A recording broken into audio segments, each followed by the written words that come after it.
শ্যামা মা কি আমার কালো রে, শ্যামা মা কি আমার কালো।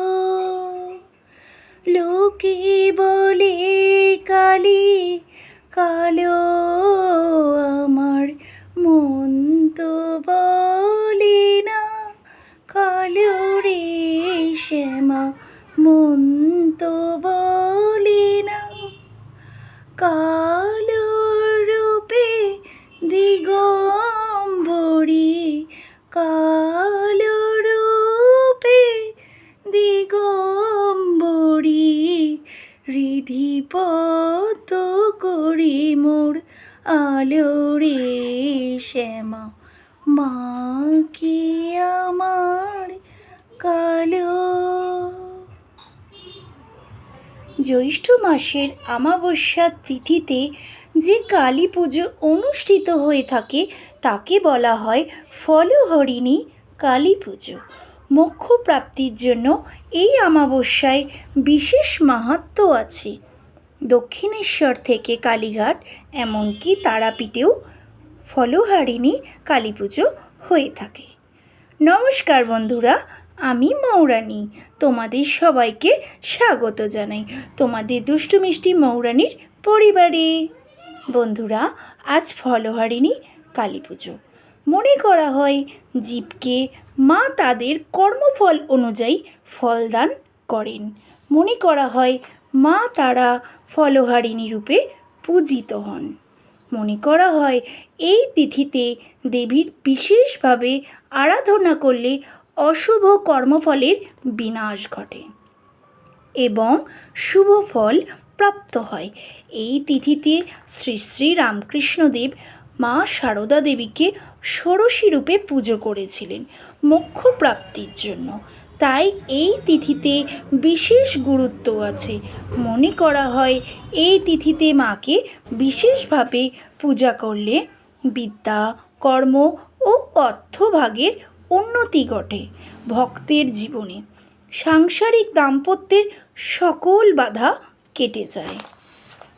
মায়ের কৃপায় ভক্তদের যে অভীষ্ট ফল লাভ হয়, আধ্যাত্মিক দিক থেকেও সেই জাগরণ ঘটে ভক্তদের জীবনে।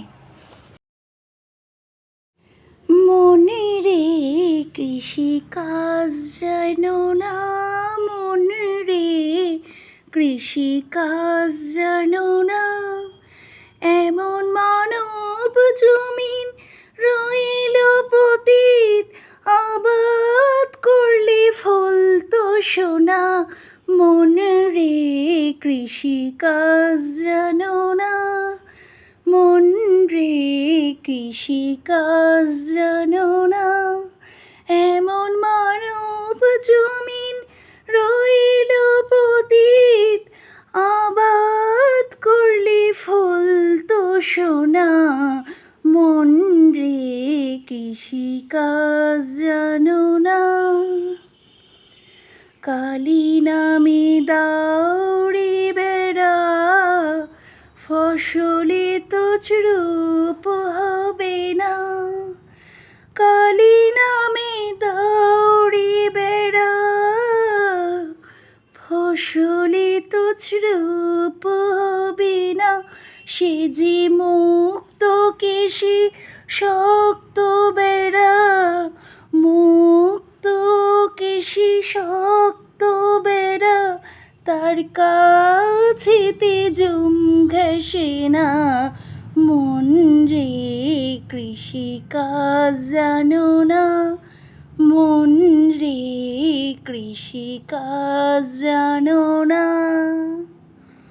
এমন মানব জমিন রইল পতিত, আবাদ করলে ফল তো সোনা। এমন মানব জমিন রইল পতিত, আবাদ করলে ফল তো সোনা। মন রে কৃষিকাজ জানো না, মন রে কৃষিকাজ জানো না। অত্যন্ত ভক্তি সহকারে পুজো